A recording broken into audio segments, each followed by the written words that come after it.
आज 15 ऑगस्ट 2026. सर्व शिक्षक उमेदवार बंधू आणि भगिनी यांना सर्वप्रथम स्वातंत्र्य दिनाच्या हार्दिक हार्दिक शुभेच्छा. मित्रांनो, नमस्कार.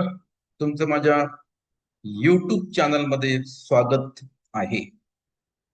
आज आपल्याला आणखी एका महत्वाच्या मुद्द्यावर चर्चा करायची आहे.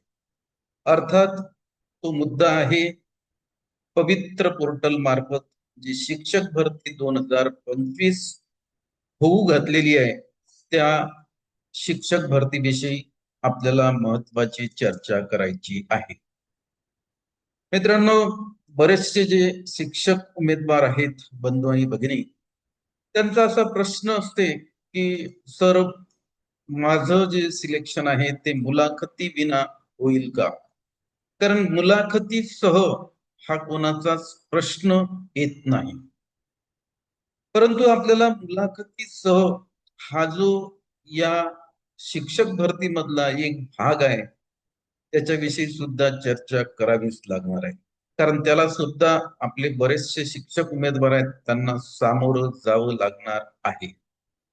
मी सर्वप्रथम हे नमूद करतोय की आपल्याला महाराष्ट्रामध्ये आता जी पवित्र पोर्टल मार्फत शिक्षक भरती 2025 होते, या भरतीमध्ये मुलाखती विना शिक्षकांच्या रिक्त पदांची संख्या किती आहे आणि मुलाखतीसह शिक्षकांच्या रिक्त पदांची संख्या किती आहे, ते आपल्याला अगोदर म्हणजे विचारात घ्यावं लागणार आहे. त्यावरनं तुमच्या लक्षात येईल की नाही, मला मुलाखतीसह साठी सुद्धा प्रिपेअर व्हायचं आहे. कारण जी आकडेवारी आली मित्र हो, त्याच्यानुसार विना मुलाखत 19,881 जागा भरल्या जाणार आहेत. म्हणजे विदाऊट इंटरव्ह्यूच्या ज्या जागा आहेत शिक्षकांच्या, त्या रिक्त पदांची संख्या पुनश्च एकदा सांगतो मी, लक्षात घ्या, 19,881. ह्या ज्या जागा आहेत ह्या विना मुलाखत भरल्या जाणाऱ्या जागा आहेत. सोबतच आपल्याला ज्या काही मुलाखतीसह भरल्या जाणाऱ्या जागा आहेत त्याची संख्या आता बघायची. तर त्याची संख्या म्हणजे मुलाखतीसह शिक्षकांचे जे काही रिक्त पद आहेत, त्या रिक्त पदांची संख्या 10,321 आहे मित्र.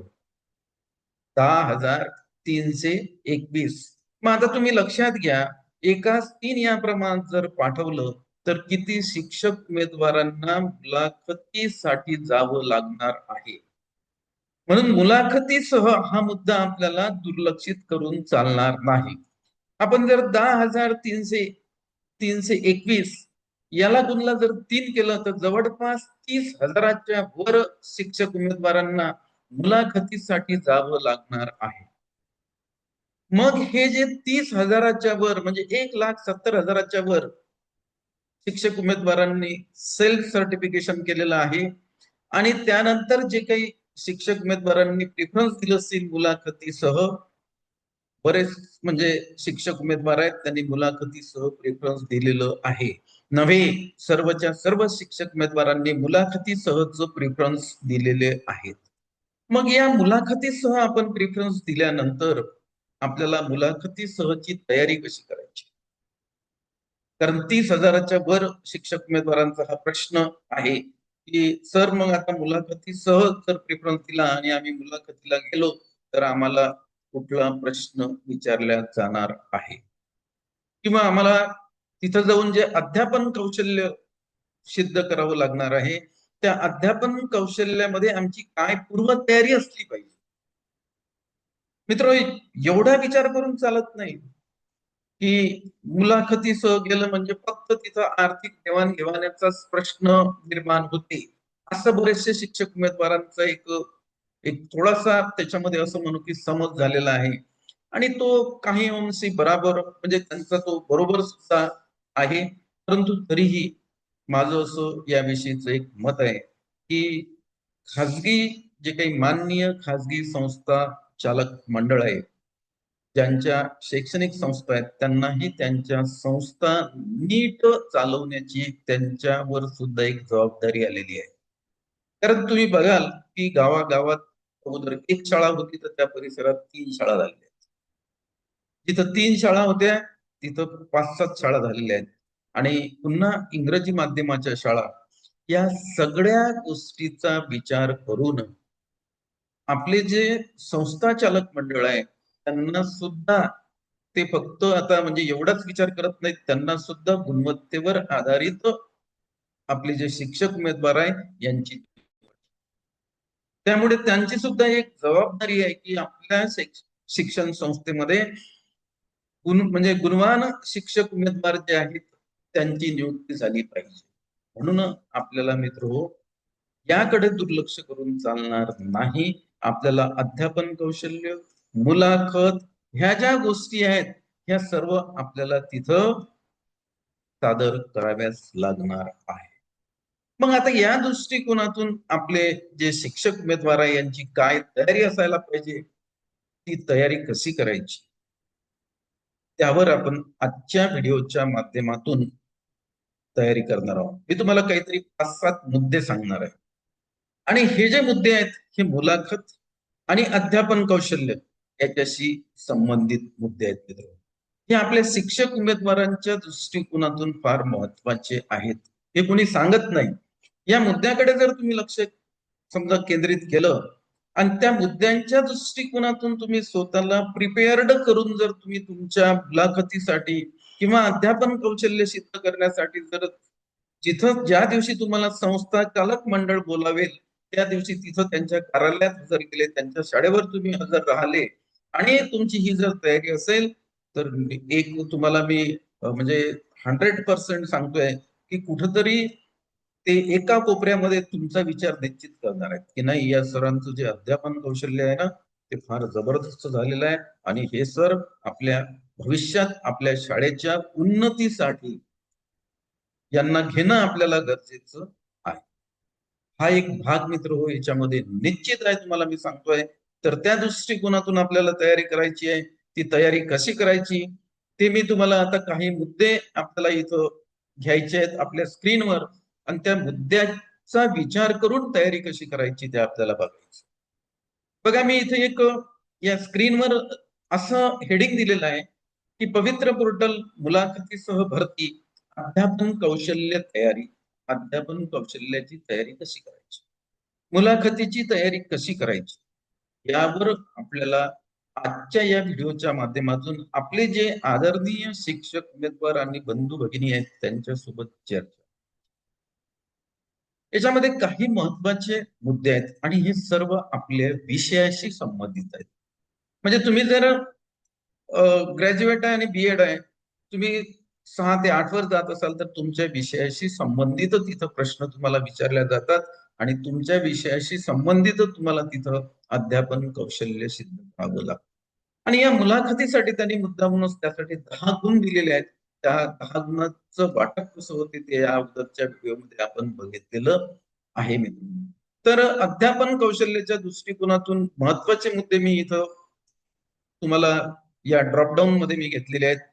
एक एक मुद्दा आपण त्याच्यामधला सिलेक्ट करून त्याविषयी आपल्याला सविस्तर चर्चा. बघा पहिला मुद्दा आहे घटकाची व वर्गाची अचूक निवड, सिलेक्शन ऑफ टॉपिक. मित्र हा सगळ्यात महत्वाचा भाग आहे. म्हणजेच तुम्ही समजा जर ग्रॅज्युएट आहात आणि तुमचा जो मुख्य विषय आहे तो तुम्हाला शिकवायचा आहे, भाषा असेल तर इंग्रजी हिंदी मराठी, सायन्स असेल तर मग इकडे विज्ञान, त्या गणित असेल तर गणिताचा टॉपिक, कॉमर्स मध्ये असेल तर तुमच्या कॉमर्सचा जो काही युनिट असेल तो, तर तुमच्या आवडीचा जो विषय आहे त्या विषयाचं तुम्हाला सिलेक्शन करायचं. कारण काय होते तिथं गेल्यानंतर तुम्हाला पुस्तक मिळते संबंधित विषयाचं पुस्तक, म्हणजे तुम्ही गणित शिकवायला गेलं तर गणिताचं पुस्तक, त्याच्यामधला युनिट ते सांगत नाहीत, युनिट निवडायची स्वातंत्र्य तुम्हाला आहे. त्यामुळे आपण जर समजा 8वीच्या वर्गावर जर गणित शिकवायला जात असेल किंवा इतिहास शिकवायला जात असेल किंवा लँग्वेज मधला कुठला धडा शिकवायला जात असेल तर एखाद्या धड्याचं प्रिपरेशन करून तो युनिट तो टॉपिक आपल्याला तिथं व्यवस्थित मांडणी त्याची करता आली पाहिजे. मग ती मांडणी करत असताना आपण कोणती पद्धत वापरणार आहे टीचिंग मध्ये, कथाकथनची पद्धत वापरतो, प्रश्न उत्तराची जे काही आहे पद्धत ते वापरतो, फलक कार्य कसं करायचं आहे, बोर्डाच्या समोर उभं कसं राहायचं आहे, त्याच्यानंतर आपण आपल्या अध्यापनामध्ये विद्यार्थ्यांचा सहभाग किती घेतो, म्हणजे प्रश्न उत्तर पद्धत किती आपण वापरतो, आणि आपलं जे आपण अध्यापन तिथं केलं ते आपल्या विद्यार्थ्यांचं त्याविषयीचं आकलन किती झालेलं आहे, ते त्याचा रिस्पॉन्स कसा देतात, या सगळ्या गोष्टी तिथं बघितल्या जातात मित्र. हे आपण लक्षात घ्या.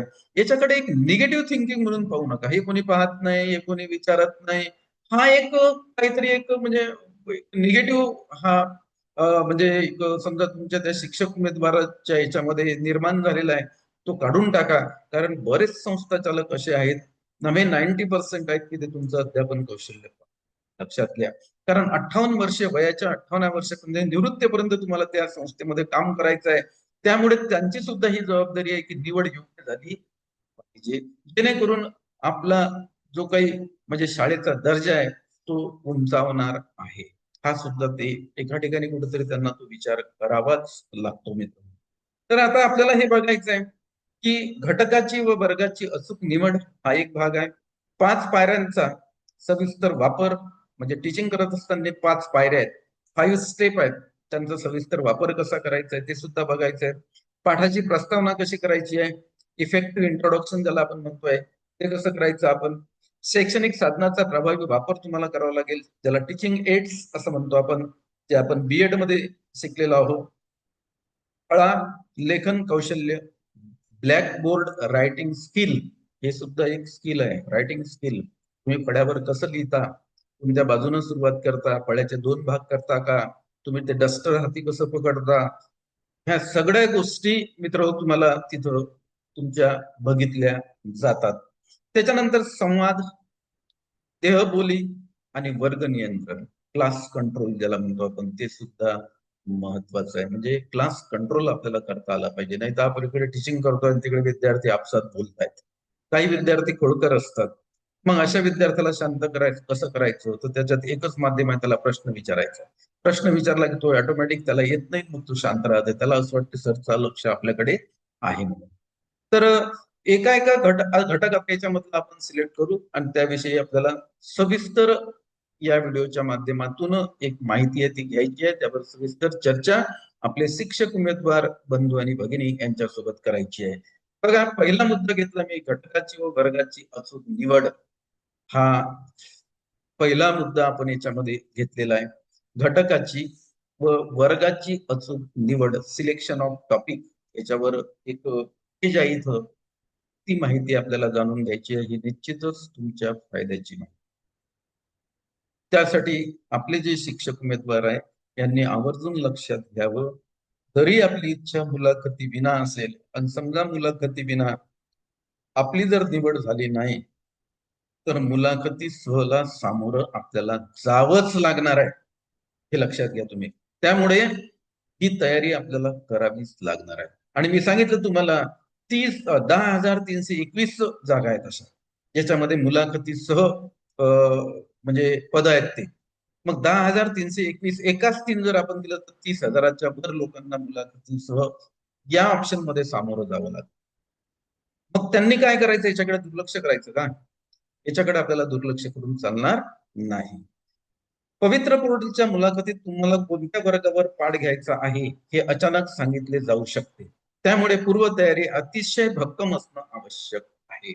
बरेचदा मित्र अचानक तुम्हाला सांगितले जाते, पण तुम्ही जर त्यांना म्हटलं की नाही, रिक्वेस्ट केली की नाही सर, मला हा या टॉपिकच्या ऐवजी हा टॉपिक द्या, तर बहुतेक बरेचदा ते कन्सिडर सुद्धा करतात तुमचं म्हणणं. हाही एक त्याच्यामध्ये महत्वाचा भाग आहे. आता याची तयारी कशी करावी? 2 ते 3 पाठाची तयारी करायची आहे तुम्हाला. तुम्ही ज्या गटासाठी पात्र आहात, उदाहरणार्थ 1 ते 5, 6 ते 8 किंवा 9 ते 10 किंवा 11 ते 12, त्या गटातील किमान 2 ते 3 वेगवेगळ्या वर्गांचे आणि वेगवेगळ्या विषयाचे घटकाचे पाठ पूर्णपणे तयार ठेवा. तुम्ही आता तिथं मुलाखतीसाठी तुम्हाला बोलावलं, तुम्हाला माहित आहे की आपल्याला इथं कोणत्या गटासाठी बोलावलं. तुम्हाला 1 ते 5च्या गटासाठी बोलावलं, 6 ते 8च्या गटासाठी बोलावलं, 9 ते 10च्या गटासाठी बोलावलं, की 11 ते 12च्या गटासाठी बोलावलं, तुमच्या शैक्षणिक आणि व्यावसायिक पात्रतेनुसार. तर त्या गटासाठी तुमचा जो विषय आहे, मुख्य विषय जो आहे, ज्या विषयाची ती जागा आहे, तर त्या पुस्तकातले तुम्हाला 2 ते 3 पाठाचं थोडंसं प्रिपरेशन करून तिथं तुम्हाला जावं लागणार आहे. हा एक याच्यामध्ये सगळ्यात महत्वाचा भाग आहे.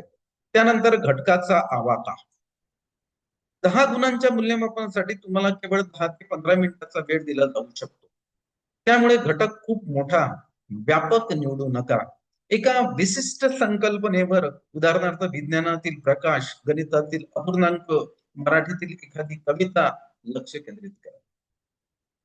कसं आहे माहिती आहे का, की तुम्हाला वर्गावर अध्यापन करायसाठी पाठवतात. एकाच 3 आहेत उमेदवार. त्या दिवशी जर दुसऱ्याही विषयाचे काही उमेदवार असतील, तर तुम्हाला ते वेळ देतात, की तुम्हाला 15 मिनिटात तुमचं अध्यापन आटवायचं आहे.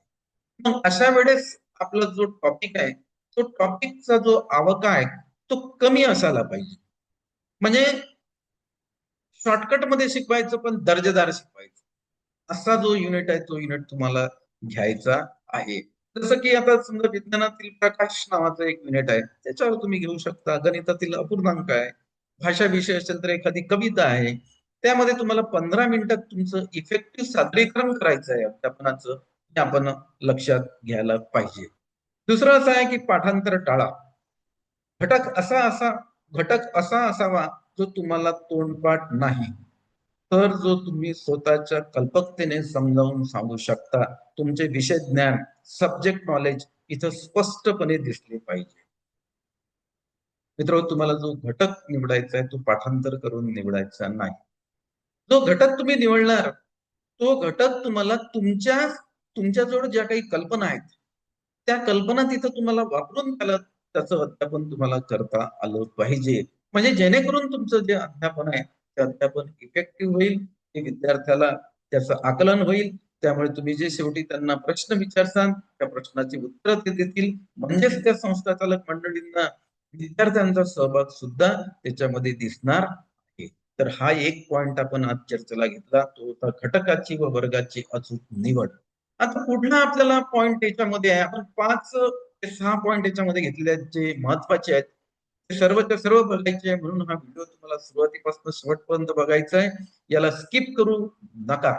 सुरुवातीपासून शेवटपर्यंत बघा आणि हा व्हिडिओ तुम्हाला आवडला लाईक करा. याला भरपूर तुमचे जे शिक्षक उमेदवारांचे जे काही ग्रुप असतील त्या ग्रुपमध्ये शेअर करा. आणि तुम्ही जर नवीन असाल तर अशा प्रकारच्या व्हिडिओसाठी या युट्यूब चॅनलला तुम्ही सबस्क्राईब करा. पुढला याच्यामधला मुद्दा आहे 5 पायऱ्यांचा सविस्तर वापर. हा आता मुद्दा आपण घेणार आहे की 5 पायऱ्यांचा सविस्तर वापर आपण कसा करू शकतो आपल्या अध्यापन कौशल्यामध्ये. अध्यापन हे शास्त्रशुद्ध असावे. त्याच्यामध्ये पाठ टाचन, लेसन प्लॅन काढताना हार्वर्डच्या 5 पायऱ्यांचा वापर करणे अनिवार्य आहे. समिती तुमचे नियोजन या पायऱ्यावरच तपासते. आता ह्या 5 पायऱ्या कोणत्या आहेत?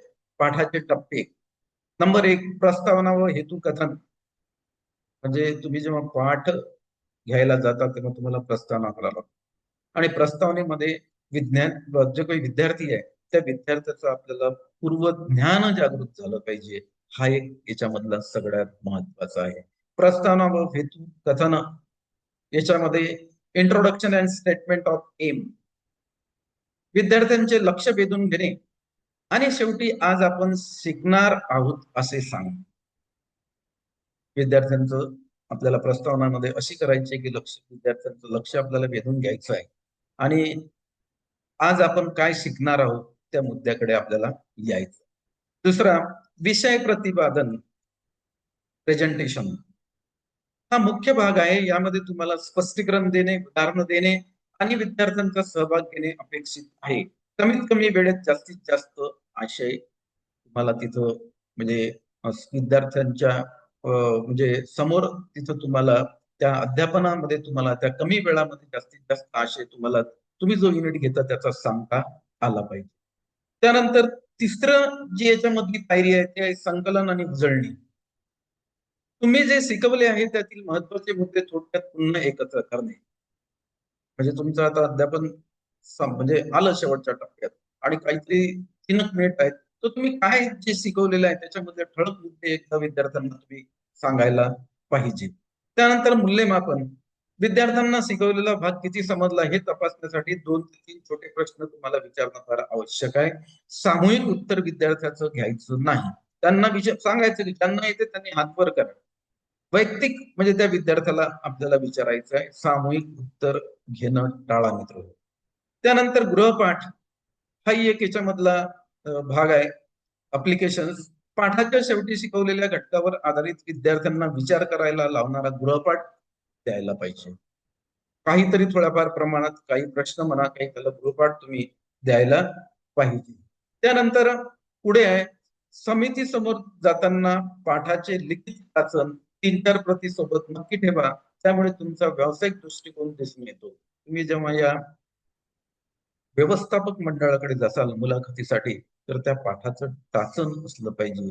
1-2 प्रती त्या पाठ टाचण्याच्या तुमच्या सोबत असायला पाहिजे. त्यामुळे एक तुमचा व्यावसायिक दृष्टिकोन तिथं दिसून येते मित्रहो. तर ह्या होत्या याच्यामधल्या 5 पायऱ्या. पुढची आपल्याला याच्यामधली जी महत्वाची म्हणजे मुद्दा आहे तो आहे पाठाची प्रस्तावना. इफेक्टिव्ह इंट्रोडक्शन कसं करायचं, हाही एक याच्यामधला सगळ्यात महत्वाचा भाग आहे. पाठाची प्रस्तावना प्रस्तावना ही पाठाची पहिली आणि सर्वात महत्वाची पायरी आहे. First impression is the last impression, हा नियम इथे लागू होतो. प्रस्तावना कशी असावी हे सगळ्यात महत्वाचं आहे. पूर्वज्ञानाची सांगड असायला पाहिजे. प्रस्तावना अशी असायला पाहिजे की त्या प्रस्तावनामुळे विद्यार्थ्याचं जे पूर्वज्ञान आहे ते जागृत झालं पाहिजे. त्याच्यासोबत म्हणजे त्या प्रस्तावनेची आणि पूर्वज्ञानाची सांगड तुम्हाला घालता आली पाहिजे. हाही एक याच्यामधला सगळ्यात महत्वाचा भाग आहे. नवीन घटक शिकवण्यापूर्वी तो विद्यार्थ्याच्या मागील माहितीशी पूर्वज्ञानाशी जोडता आला पाहिजे. म्हणजे आता आपण 8वीत म्हणजे एखादा धडा घेतोय, पण त्या धड्याचा एक काहीतरी भाग थोडासा तो विद्यार्थी 7व्या वर्गात शिकलेला असतो. तर त्या 7व्या वर्गाचा धागा पकडून आपल्याला 8व्या वर्गात यायचं. म्हणजेच त्या विद्यार्थ्याचा आपल्याला पूर्वज्ञान जागृत करायचं आहे. पुढचा मुद्दा जो आहे, थेट सुरुवात नको. वर्गात गेल्याबरोबर एकदम टीचिंगला सुरुवात करू नका. प्रस्तावना ही मस्ट आहे. वर्गात गेल्या गेल्या थेट आज आपण हा धडा शिकणार आहोत असे कधीही सांगू नका. अगोदर त्याची प्रस्तावना घ्या, त्यानंतर त्या युनिटचं नाव घ्या. ही अध्यापन करण्याची एक मित्र पद्धत आहे. त्यानंतर प्रस्तावनेचे काही मार्ग आहेत. प्रस्तावना कशी करायची त्याचे काही मार्ग आहेत. ते मार्ग आता आपण बघू.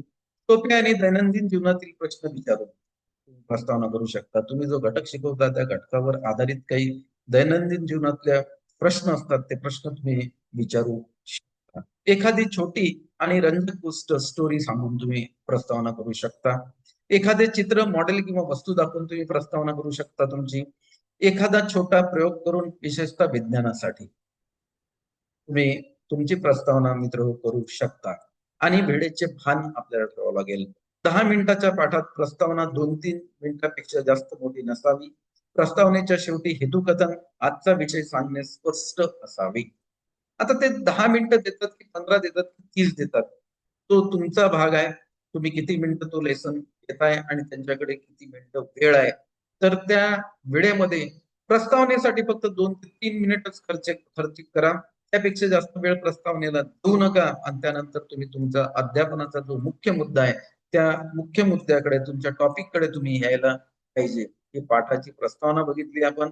त्यानंतर आपल्याला टीचिंग करत असताना काही शैक्षणिक जे काही साधनं असतात त्या साधनांचा वापर करा, ज्याला आपण टीचिंग एड्स असं म्हणतो. हे आपण बीएड किंवा डीएड मध्ये आपले जे शिक्षक उमेदवार बंधू आणि भगिनी आहेत त्यांना हे माहित आहे, पण तरीही एकदा आपण याची रिव्हिजन आता घेणार आहे. मुलाखतीत केवळ पुस्तकी ज्ञानावर अवलंबून न राहता शैक्षणिक साधनाचा वापर करणे हे तुम्हाला इतर उमेदवारांपेक्षा वेगळं ठरवतं. एकाच 3 आहेत, 3 उमेदवार आहेत. मग 3 उमेदवारापैकी आपलं अध्यापन कसं वेगळं होणार आहे याकडे प्रत्येक शिक्षक उमेदवारांनी लक्ष द्यायला पाहिजे. त्यासाठी काही टीचिंग एड्स आपण तयार करतोय का, म्हणजे काही आपण जसे काही सेंच्युरी पेपर असतात त्याच्यावर काहीतरी आपण मोठ्या अक्षरात स्केच पेन तिथं लिहून आपलं जे टीचिंग आहे ते काही आपण इफेक्टिव्ह करू शकतो का, किंवा काही एखादं त्याच्यावर काही मॉडेल आपल्याला छोटस काही तयार करता येते का, हा तुमचा दृष्टिकोन असला पाहिजे मित्र हो. कारण आपल्याला या 3 उमेदवारांमध्ये आपलं टीचिंग कसं इफेक्टिव्ह होणार ते तिथं सिद्ध करावं लागणार आहे. कोणती साधने वापरावीत आणि कशी वापरावी हे सुद्धा एक महत्वाचं आहे. स्वनिर्मित साधने, बाजारातून विकत आणलेल्या चार्ट्स पेक्षा तुम्ही स्वतः हाताने बनवलेले तक्ते, चार्ट्स, मॉडेल्स किंवा फ्लॅश कार्ड्स अधिक प्रभावी ठरतात यातून तुमची मेहनत आणि समर्पण दिसते. काही चार्ट असे असतात ते बाजारात विकत मिळतात, पण बाजारात जर विकत घेतलेले जे चार्ट आहेत ते वापरायचे नाहीत. आपल्याला स्वनिर्मित स्वतःच्या हस्ताक्षरात स्केच पेनने, समजा गणित विषय असेल तर गणिताचे काहीतरी फॉर्म्युले, विज्ञानाचा विषय असेल तर काही त्याच्यामध्ये ठळक जे मुद्दे आहेत ते मुद्दे, असं तुम्ही जर समजा त्याच्यामध्ये त्या चार्टवर लिहिलं, तो चार्टचा जर तुम्ही वापर जर तिथं केला तर तुमचं जे काही अध्यापन आहे ते आणखी प्रभावी होणार आहे. साधनाची निवड, साधन पाठाला पूरक असावे, फक्त देखावा करण्यासाठी साधन आणू नका. त्या संकल्पना शब्दातून समजायला कठीण आहेत, त्या साधनाद्वारे स्पष्ट करा. उदाहरणार्थ भूमितीच्या आकृत्या, इतिहासातील नकाशे. इथं काही अशा संकल्पना असतात की ते शब्दातून सांगणं थोडस कठीण जाते. तर तुम्हाला ह्या ज्या संकल्पना आहेत, ह्या संकल्पना तुम्हाला या चार्टच्या माध्यमातून स्पष्ट करता येतात. वापरण्याची पद्धत, साधन वापरताना ते सर्व विद्यार्थ्यांना आणि समितीला स्पष्ट दिसेल असे धरा. साधन वापरून झाल्यावर ते पुन्हा योग्य ठिकाणी ठेवा. ते तसेच फळ्यावर लटकते ठेवू नका. हा सुद्धा त्याच्यामधला एक महत्वाचा भाग आहे. आणि शेवटी 5 नंबरचा जो आहे तो भाग आहे फळालेखन कौशल्य, ब्लॅकबोर्ड रायटिंग स्किल. हा सुद्धा याच्यामधला एक महत्वाचा भाग आहे मित्र. फळा हा शिक्षकांचा सर्वात चांगला मित्र असतो. फळा लेखनावरून शिक्षकाची शिस्त आणि मांडणी कौशल्य तपासले जाते. जेव्हा आपण फळ्यावर लिहितोय मित्र हो, तेव्हा नाही तर एक भाग जाते वर आणि दुसरा जाते खाली. सरळ रेषेत आपल्याला फळ्यावर लिहिता आलं पाहिजे. त्याची थोडीशी प्रॅक्टिस जरी घरी केली तरी हे व्यवस्थित आपल्याला लिहिता येते. म्हणून फळा हा शिक्षकांचा सर्वात चांगला मित्र असतो. फळा लेखनावरून शिक्षकांची शिस्त आणि मांडणी कौशल्य तपासल्या जाते. त्यानंतर पुढचा भाग आहे फळ्याचा वापर कसा करा. फळ्याची विभागणी, सुरुवातीला फळ्यावर दिनांक, विषय, इयत्ता आणि घटक, उपघटक यांची योग्य ठिकाणी नोंद करा. फळ्याचे सर्वसाधारण 2 किंवा 3 उभे भाग करा. 2 भाग केले तरी चालतात, पण त्याच्यावर तुमचं कसं आहे माहिती का की फळ्यावर आपण दिनांक लिहायला पाहिजे, त्याच्यानंतर विषय लिहायला पाहिजे, तो वर्ग कोणता आहे तो लिहायला पाहिजे, तुमचा विषय कोणता तो लिहायला पाहिजे आणि उपघटक सुद्धा तुम्ही लिहायला पाहिजे. उभे राहण्याची पद्धत, फळ्यावर लिहिताना पाठीमागून विद्यार्थ्यांना तुम्ही काय लिहित आहात ते दिसले पाहिजे. त्यामुळे 45 अंशाच्या कोनात उभे राहून लिहा. म्हणजे फळ्याच्या एका साईडला उभं राहून तुम्हाला लिहिता आलं पाहिजे. म्हणजे जेणेकरून तुम्ही ब्लॅकबोर्डवर जे लिहिताय ते जे बसलेले वर्गात बसलेले विद्यार्थी आहेत त्यांना दिसायला पाहिजे. म्हणजे तुम्ही इकडे लिहिताना तुमची पाठ त्यांना दिसते, असं व्हायला नको. त्याच्यानंतर अक्षर व स्वच्छता, अक्षर स्वच्छ, सरळ रेषेत आणि वर्गाच्या शेवटच्या भागावरील विद्यार्थ्याला वाचता येईल इतके मोठे असावे. महत्वाच्या शब्दाखाली रंगीत खडूने रेषावड. हा एक याच्यामधला इफेक्टिव्ह तुमचं जे काही टीचिंग आहे ते व्हावं त्याच्यामधला एक भाग आहे. पाठ संपताना, पाठ संपून वर्गाबाहेर पडण्यापूर्वी फळा डायरेक्ट वरच्या बाजूने खाली पूर्णपणे पुसून स्वच्छ करूनच बाहेर पडा. बरेचदा काय होते, पाठ संपला की आपण तो फळा तसाच राहू देतो. तो फळा तसा राहू द्यायचा नाही, त्याला पूर्णपणे आपल्याला पुसून घ्यायचं आहे. हा सुद्धा याच्यामधला एक महत्वाचा भाग आहे. आणि आता सगळ्यात शेवटचा जो पॉइंट आहे याच्यामध्ये 6 नंबरचा आपण जो मुद्दा घेतलेला आहे आपल्या आजच्या या चर्चेमध्ये, तो आहे संवाद, देहबोली आणि वर्ग नियंत्रण. हाही एक भाग आहे महत्वाचा आपल्या शिक्षक उमेदवारांच्या दृष्टिकोनातून. तुम्ही काय शिकवता यापेक्षा कसे शिकवता हे तुमचे सादरीकरण, प्रेझेंटेशन स्किल इथे पाहिले जाते. तुम्ही काय शिकवता हे नाही, तुम्ही कसं शिकवता विद्यार्थी याला महत्व आहे. त्याला आपण प्रेझेंटेशन स्किल असं म्हणतो. तुम्ही जे शिकवताय ते त्या विद्यार्थ्याच्या गळी किती उतरवतात, तुमच्या मध्ये ते किती स्किल आहे हे सुद्धा तिथं तपासल्या जाते. महत्वाच्या बाबी आहेत आवाज, म्हणजे तुमचा आवाज स्पष्ट असावा. त्यात पाठाच्या आशयानुसार चढ उतार असणे आवश्यक आहे. एकसुरी आवाजात शिकवू नका. एकसारखे आवाजात आपण कधी कधी शिकवतो, तसं नाही. कुठल्या मुद्द्यावर आपल्याला आवाज चढता करायचा आहे, कुठल्या मुद्द्यावर आपल्याला आवाज कमी करायचा आहे, या गोष्टीचा वापर आपल्याला आवाजाबाबतीत तुमच्या अध्यापनामध्ये करायचा आहे. त्याच्यानंतर आय कॉन्टॅक्ट, हे डोळे, हे महत्वाचे आहेत त्याच्यामध्ये.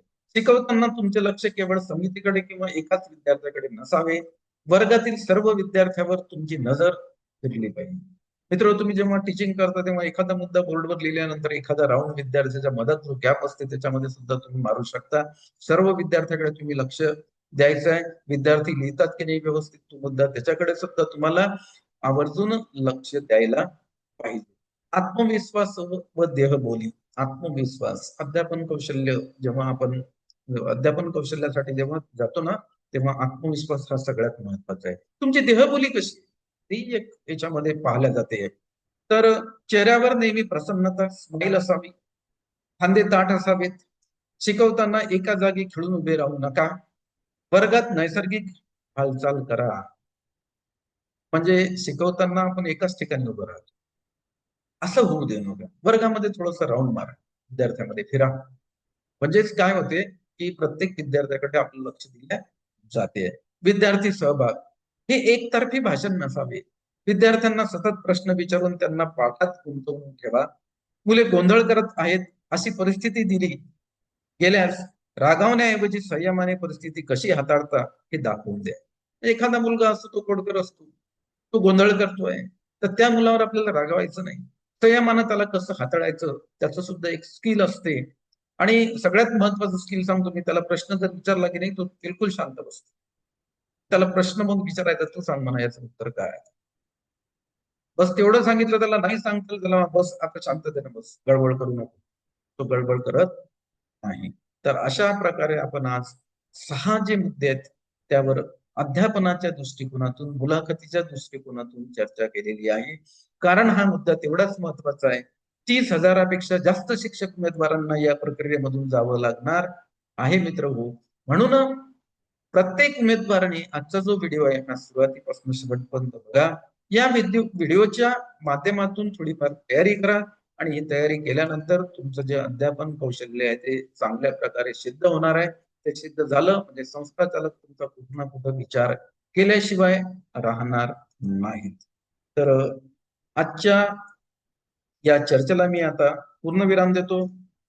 पुनश्च आपली भेट नंतरच्या व्हिडिओमध्ये होईल.